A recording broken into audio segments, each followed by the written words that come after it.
ಚರಿತಂ ರಘುನಾಥಸ್ಯ ಶತಕೋಟಿಪ್ರವಿಸ್ತರಂ ಏಕೈಕಮಕ್ಷರಂ ಪುಂಸಾಂ ಮಹಾಪಾತಕನಾಶನಂ.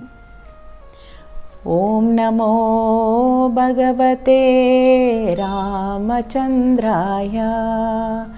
ಓಂ ನಮೋ ಭಗವತೆ ರಾಮಚಂದ್ರಾಯ.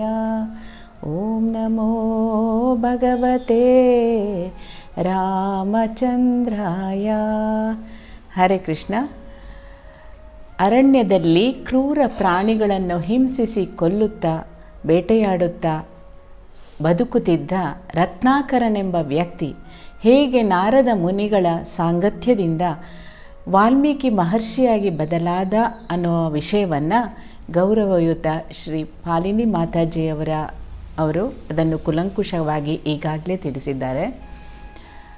ಹೇಗೆ ವಾಲ್ಮೀಕಿ ಮಹರ್ಷಿಗಳು ಬ್ರಹ್ಮನ ಅನುಗ್ರಹದಿಂದ ಇಡೀ ರಾಮಾಯಣವೇ ಅವರ ಕಣ್ಣು ಮುಂದೆ ಬರುವಂತಾಗಿ ಸಾಕ್ಷಾತ್ ಸರಸ್ವತಿಯೇ ಅವರ ನಾಲಿಗೆಯಲ್ಲಿ ಕುಳಿತು 24,000 ಶ್ಲೋಕಗಳಿಂದ ರಚಿತವಾದ ಮಹಾಗ್ರಂಥವೇ ರಾಮಾಯಣ.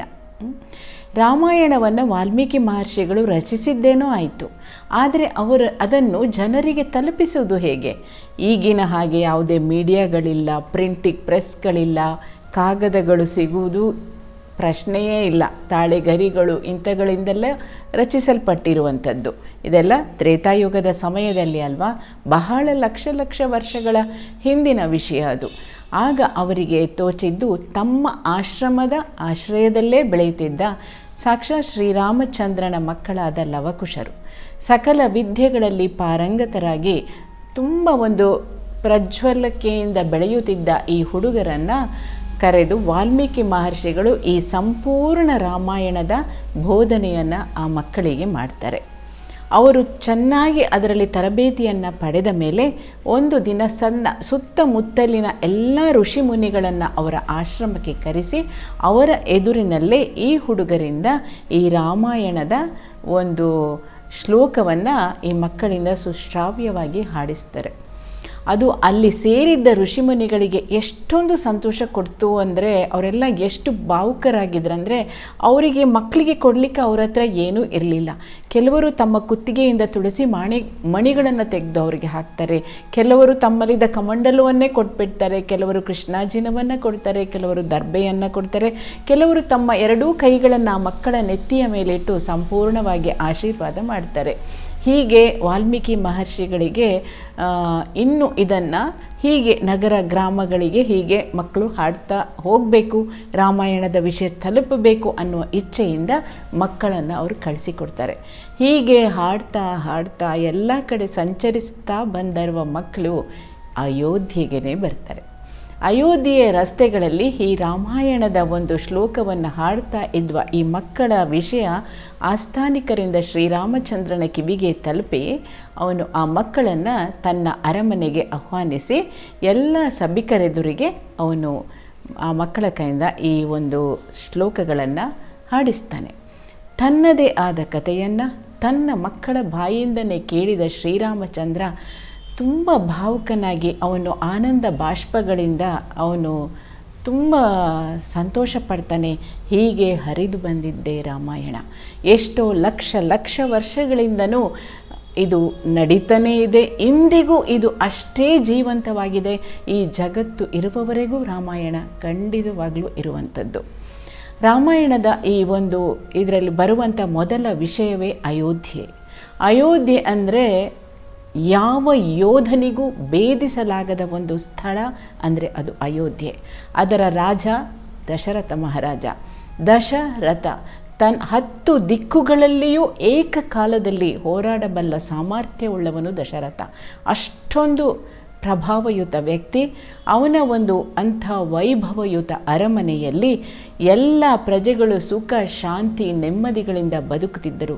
ಯಜ್ಞಗಳು ಯಾಗಗಳು ಎಲ್ಲವೂ ಯಥೇಚ್ಛವಾಗಿ ನಡೆಯುತ್ತಾ ಸಮೃದ್ಧಿಯಿಂದ ಅದು ಕಂಗೊಳಿಸುತ್ತಿತ್ತು ಅಯೋಧ್ಯೆ. ದಶರಥ ಮಹಾರಾಜನಿಗೆ 350 ಜನ ಪತ್ನಿಯರು, 353 ಜನ ಪತ್ನಿಯರು. ಅವನಿಗೆ ಹೆಣ್ಣು ಮಕ್ಕಳು ಇದ್ದರು ಅಂತ ಕೆಲವುದರಲ್ಲಿ ಉಲ್ಲೇಖ ಇದೆ. ಯಾಕೆಂದರೆ ಅವರ ಒಂದು ಹೆಣ್ಣು ಮಗಳನ್ನು ಅವನು ತನ್ನ ಆತ್ಮೀಯ ಮಿತ್ರನಾದ ರೋಮಪಾದ ಅನ್ನುವ ಮಹಾರಾಜನಿಗೆ ದತ್ತಾಗಿ ಕೊಡ್ತಾನೆ, ಅವಳೇ ಶಾಂತಾದೇವಿ. ಆದ್ದರಿಂದ ಅವನಿಗೆ ಹೆಣ್ಣು ಮಕ್ಕಳು ಇದ್ದಿದ್ದಕ್ಕೆ ಅವಳನ್ನು ದತ್ತು ಕೊಟ್ಟಿರಬಹುದು ಅಂತ ಒಂದು ಕೆಲವು ಕಡೆ ಉಲ್ಲೇಖ ಇದೆ. ಆದರೆ ಅವನಿಗೆ ಗಂಡು ಮಕ್ಕಳಿರಲಿಲ್ಲ. ಇದು ದಶರಥನಿಗೆ ತುಂಬ ದೊಡ್ಡ ಚಿಂತೆಯಾಗಿತ್ತು. ಇಷ್ಟೆಲ್ಲ ಐಶ್ವರ್ಯ ಸಮೃದ್ಧಿಗಳ ಮಧ್ಯದಲ್ಲಿ ಬದುಕುತ್ತಿದ್ದರೂ ತಮ್ಮ ಉತ್ತರಾಧಿಕಾರಿಯಾಗಿ ಯಾರೂ ಇಲ್ಲ ಎನ್ನುವಂಥ ಕೊರತೆ ಅವನಿಗಿತ್ತು. ಇಂಥ ಸಮಯದಲ್ಲಿಯೇ ಕುಲಗುರುವಾದ ವಸಿಷ್ಠರನ್ನು ಅರಮನೆಗೆ ಕರೆಸಿ ಸಮಾಲೋಚಿಸಿದಾಗ ಅವರ ಸಲಹೆಯಂತೆ ಒಂದು ಅಶ್ವಮೇಧ ಯಾಗವನ್ನು ಮಾಡುವ ಸೂಚನೆಯನ್ನು ಈ ಮಹರ್ಷಿಗಳು ಕೊಡ್ತಾರೆ. ಆದರೆ ಅವರು ಒಂದು ಮಾತನ್ನು ಹೇಳ್ತಾರೆ, ಇದನ್ನು ನೀವು ಋಷ್ಯಶೃಂಗ ಅನ್ನುವ ಒಂದು ಋಷಿಯಿಂದಲೇ ನೀವು ನಡೆಸಬೇಕು ಅಂತ ಒಂದು ಮಾತನ್ನು ಕೊಡ್ತಾರೆ. ಈಗ ಆ ವಿಷಯಕ್ಕೆ ಬರ್ತೀನಿ. ಋಷ್ಯಶೃಂಗ ಅಂದರೆ ಯಾರು ಅಂತ. ಈ ವ್ಯಕ್ತಿ ಕಾಡಿನಲ್ಲಿ ಅವನ ತಂದೆ ದೊಡ್ಡ ಋಷಿ ಮಾಂಡಕ ಋಷಿ ಅಂತ, ಅವನ ಪುತ್ರನೇ ಈ ಋಷ್ಯಶೃಂಗ. ಇವನನ್ನು ಆ ತಂದೆ ಯಾವ ರೀತಿ ಬೆಳೆಸ್ತಾ ಇದ್ದಾರೆ ಅಂತಂದರೆ, ಅವನಿಗೆ ಯಾವುದೇ ಹೊರ ಜಗತ್ತಿನ ಪರಿಚಯವೇ ಇರೋದಿಲ್ಲ. ಒಂದು ಸ್ತ್ರೀಯರು ಅಂತ ಒಂದು ಸೃಷ್ಟಿ ಇದೆ ಅನ್ನೋದೇ ಅವನಿಗೆ ಗೊತ್ತಿಲ್ಲ. ಅವನು ನೋಡಿದ್ದು ಕೇವಲ ಋಷಿಗಳನ್ನ, ಸನ್ಯಾಸಿಗಳನ್ನ, ಇಂಥ ಬ್ರಹ್ಮಚಾರಿ ಇಂಥವ್ರನ್ನ ಮಾತ್ರ ನೋಡಿದ್ದಾರೆ ಹೊರತು ಅವನು ಸ್ತ್ರೀಯರನ್ನೇ ನೋಡಿಲ್ಲ. ಮತ್ತು ಯಾವುದೇ ಒಂದು ಹೊರಗಿನ ಸಿಹಿ ತಿನಿಸು ಯಾವುದೂ ಅವನಿಗೆ ಗೊತ್ತಿಲ್ಲ. ಅವನು ಕೇವಲ ಗೆಡ್ಡೆ, ಗೆಣಸು, ಹಣ್ಣು, ಹಂಪಲು ಇಂಥದ್ದು ಕಾಡಿನಲ್ಲಿ ಏನು ಸಿಗ್ತದೆ ಅಂಥದನ್ನು ಮಾತ್ರ ತಂದೆ ಅವನಿಗೆ ಕೊಡ್ತಾಯಿದ್ರು. ಯಾಕಂದರೆ ಈ ಮಾಂಡಕ ಋಷಿ ಅವರು ತುಂಬಾ ಒಂದು ಸಾಧನೆ ಮಾಡ್ತಿದ್ದ ಒಂದು ಋಷಿ ಆಗಿದ್ದರೂ ಕೂಡ ಒಂದು ಅಪ್ಸರೆಯ ವ್ಯಾಮೋಹದಿಂದ ಬಲಿಯಾಗಿ ಹುಟ್ಟಿದವನೇ ಈ ಋಷ್ಯಶೃಂಗ. ಆದ್ದರಿಂದ ತನ್ನ ಒಂದು ಗತಿ ತನ್ನ ಮಗನಿಗೆ ಬರಬಾರ್ದು, ಅವನೊಬ್ಬ ಬ್ರಹ್ಮಜ್ಞಾನಿ ಆಗಬೇಕು ಅಂತ ಹೇಳುವ ಉದ್ದೇಶದಿಂದ ಅವನನ್ನು ಸಂಪೂರ್ಣವಾಗಿ ಎಲ್ಲ ಹೊರ ಜಗತ್ತಿನ ಸಂಪರ್ಕದಿಂದ ದೂರ ಇಟ್ಟು ಬೆಳೆಸ್ತಾಯಿದ್ರು. ಎಲ್ಲ ವಿದ್ಯೆಗಳನ್ನ ಅವನಿಗೆ ಕಲಿಸಿಕೊಡ್ತಾಯಿದ್ರು. ಈ ಋಷ್ಯಶೃಂಗನೇ ದಶರಥನ ಯಾಗವನ್ನು ಮಾಡಬೇಕು ಅಂತ ವಸಿಷ್ಠರು ಹೇಳ್ತಾರೆ. ಅದೇ ರೀತಿಯಲ್ಲಿ ರೋಮಪಾದ ಮಹಾರಾಜ ಇದ್ದಾರಲ್ಲ, ದಶರಥನ ಆತ್ಮೀಯ ಸ್ನೇಹಿತರು ಅಂತ ಹೇಳಿದೆ, ಅವರಿಗೇನೆ ದಶರಥ ತನ್ನ ಮಗಳನ್ನು ದತ್ತಾಗಿ ಕೊಟ್ಟಿದ್ದ. ಈ ರೋಮಪಾದ ರಾಜರ ರಾಜ್ಯದಲ್ಲಿ ಎಷ್ಟೋ ವರ್ಷಗಳ ಕಾಲ ಮಳೆ ಇಲ್ಲದೆ ಭೀಕರವಾದ ಒಂದು ಬರಗಾಲ ಉಂಟಾಗಿತ್ತು. ಅಲ್ಲೇ ಕೂಡ ಹೇಳ್ತಾರೆ, ನೀವು ಆ ಋಷ್ಯಶೃಂಗನನ್ನು ನೀವು ಕರೆಸಿದರೆ ನಿಮಗೆ ಖಂಡಿತ ಮಳೆಯಾಗುತ್ತೆ, ನಿಮ್ಮ ರಾಜ್ಯ ಸುಭಿಕ್ಷವಾಗುತ್ತೆ ಅಂತ. ಈ ಉದ್ದೇಶದಿಂದ ಅವ್ರನ್ನ ಅಷ್ಟು ಕರ್ಸೋಕ್ಕೆ ಸುಲಭ ಅಲ್ಲ. ಅವ್ರ ತಂದೆಯ ತುಂಬ ಇದಿದೆ. ಮತ್ತು ಆಗೆಲ್ಲ ಋಷಿಗಳು ಎಷ್ಟು ಸಾಧನೆ ಮಾಡ್ತಿದ್ರಂದರೆ ಅಲ್ಲೇ ಶಾಪವನ್ನು ಕೊಟ್ಬಿಡ್ತಿದ್ರು. ಆ ಶಾಪ ತಗಲ್ತಾ ಇತ್ತು. ಆ ಭಯ ಎಲ್ಲರಿಗೂ ಇರ್ತಿತ್ತು. ಆದ್ದರಿಂದ ಈ ರೋಮಪಾದ ರಾಜರು ಏನು ಮಾಡ್ತಾರಂದರೆ, ಕೆಲವು ಕನ್ಯೆಯರನ್ನು ಕಳಿಸ್ತಾರೆ ಕಾಡಿಗೆ. ಒಂದು ಸೈನಿಕರೊಂದಿಗೆ ಕಳಿಸ್ತಾರೆ. ಅವರಿಗೆ ಕೆಲವು ಸೂಚನೆಗಳನ್ನು ಕೊಟ್ಟು, ಈ ಅರಣ್ಯದಲ್ಲಿ ಒಂದು ಕಡೆಯಲ್ಲಿ ಈ ಕನ್ಯೆಯರು ಒಂದು ಬಿಡಾರವನ್ನು ಹಾಕಿ ಅಲ್ಲಿ ಇರ್ತಾರೆ. ಯಾವಾಗ ಮಾಂಡಕ ಋಷಿಗಳು ಅವರ ಆಶ್ರಮವನ್ನು ಬಿಟ್ಟು ಎಲ್ಲೋ ಕೆಲಸದ ನಿಮಿತ್ತ ಹೊರಗೆ ಹೋದ ಸಂದರ್ಭದಲ್ಲಿ ಈ ಕನ್ಯೆಯರು ಆಶ್ರಮಕ್ಕೆ ಬರ್ತಾರೆ. ಋಷ್ಯಶೃಂಗ ಪ್ರಥಮ ಬಾರಿಗೆ ಇಂಥ ಒಂದು ವ್ಯಕ್ತಿಗಳನ್ನು ನೋಡಿದ್ದು. ಅವನು ಸ್ತ್ರೀಯರನ್ನೇ ನೋಡಿಲ್ಲ. ಅವರು ತಾವು ತಂದಿದ್ದ ಸಿಹಿ ತಿನಿಸುಗಳನ್ನೆಲ್ಲ ಅವನಿಗೆ ಕೊಡ್ತಾರೆ. ಅವನು ಇದುವರೆಗೂ ಇಂಥದ್ದನ್ನು ತಿಂದವನೇ ಅಲ್ಲ. ಅವನಿಗದು ತುಂಬ ಸ್ವಾದ ಅನ್ನಿಸ್ತದೆ. ಆಗ ಅವನು ಅವ್ರನ್ನ ಆತಿಥ್ಯ ಎಲ್ಲ ಕೊಡ್ತಾನೆ. ಅವನ ಮನೇಲಿದ್ದ ಹಣ್ಣು ಇದನ್ನೆಲ್ಲ ಅವನು ಕೊಟ್ಟು ಸತ್ಕರಿಸ್ತಾನೆ. ಆಗ ಅವ್ರು ಹೇಳ್ತಾರೆ, ನಾವಿಲ್ಲಿ ಬಂದಿದ್ದೀವಲ್ಲ, ನೀವ್ಯಾಕೆ ನಮ್ಮ ಕಡೆ ಬರಬಾರ್ದು, ನಮ್ಮ ಆತಿಥ್ಯವನ್ನು ನೀವು ಸ್ವೀಕರಿಸ್ಬೋದಲ್ಲ ಅಂತ ಕನ್ಯೆಯರು ಹೇಳ್ತಾರೆ. ಆಯಿತು, ಖಂಡಿತ ಬರ್ತೀನಿ ಅಂತ. ಮಾರನೇ ದಿನ ಈ ಋಷ್ಯಶೃಂಗ ಈ ಕನ್ಯೆಯರ ಹತ್ರ ಬರ್ತಾನೆ. ಆಗ ಕನ್ಯೆಯರು ಉಪಾಯದಿಂದ ಅವನನ್ನು ಈ ರೋಮಪಾದನ ರಾಜ್ಯಕ್ಕೆ ಕರ್ಕೊಂಬರ್ತಾರೆ. ಯಾವಾಗ ಇವನು ಆ ರಾಜ್ಯಕ್ಕೆ ಕಾಲಿಡ್ತಾನೆ ತಕ್ಷಣ ಅಲ್ಲಿ ಜೋರಾದ ಮಳೆ ಶುರುವಾಗತ್ತೆ. ಆಗ ಋಷ್ಯಶೃಂಗನಿಗೆ ಅಲ್ಲಿ ನಿಂತಿರುವಾಗ ಈ ರೋಮಪಾದರಾಜರು ಓಡಿ ಬಂದು ಅವನ ಕಾಲನ್ನು ಹಿಡಿತಾರೆ.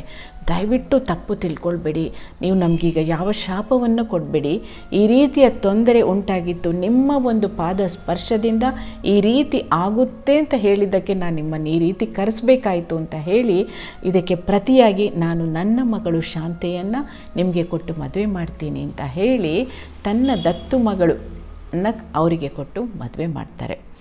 ಈ ಒಂದು ರೀತಿಯಲ್ಲಿ ಇವರು ದಶರಥನ ಅಳಿಯನೇ, ಏಕೆಂದರೆ ಶಾಂತೆ ದಶರಥನ ಮಗಳಲ್ವಾ. ಆದ್ದರಿಂದ ಈ ಸಮಯದಲ್ಲಿ ದಶರಥ ಈ ರೋಮಪಾದರಾಜನನ್ನು ಕೇಳ್ತಾರೆ, ದಯವಿಟ್ಟು ಋಷ್ಯಶೃಂಗನನ್ನು ನಮಗೆ ಯಾಗ ಮಾಡಲಿಕ್ಕೆ ಕಳಿಸ್ಕೊಡಿ ಅಂತ. ಹಾಗೆ ಈ ಋಷ್ಯಶೃಂಗ ದಶರಥನ ಅರಮನೆಗೆ ಬರ್ತಾನೆ ಯಾಗವನ್ನು ಮಾಡಲಿಕ್ಕೆ. ಅಲ್ಲಿ ಯಾಗವನ್ನು ಮುಗಿಸಿ ಋಷ್ಯಶೃಂಗನ ಒಂದು ಸಲಹೆಯಂತೆ ಪುತ್ರ ಕಾಮೇಷ್ಟಿ ಯಾಗವನ್ನು ಕೂಡ ಮಾಡ್ತಾರೆ. ಈ ಯಾಗದಿಂದ ಒಬ್ಬ ವಿಷ್ಣು ದೂತ ಬಂದು ದಶರಥನಿಗೆ ಒಂದು ಪ್ರಸಾದದ ಒಂದು ಪಾತ್ರೆಯನ್ನು, ಪಾಯಸವನ್ನು ತುಂಬಿದ ಒಂದು ಪಾತ್ರೆಯನ್ನು ಕೊಡ್ತಾನೆ. ಇದನ್ನು ನಿಮ್ಮ ಪತ್ನಿಯರಿಗೆ ಹಂಚಿ, ಇದರಿಂದ ನಿಮಗೆ ಮಕ್ಕಳಾಗುತ್ತೆ ಅಂತ ಹೇಳೋದು. ಉಳಿದದ್ದು ಮುಂದಿನ ಭಾಗದಲ್ಲಿ. ಹರೇ ಕೃಷ್ಣ.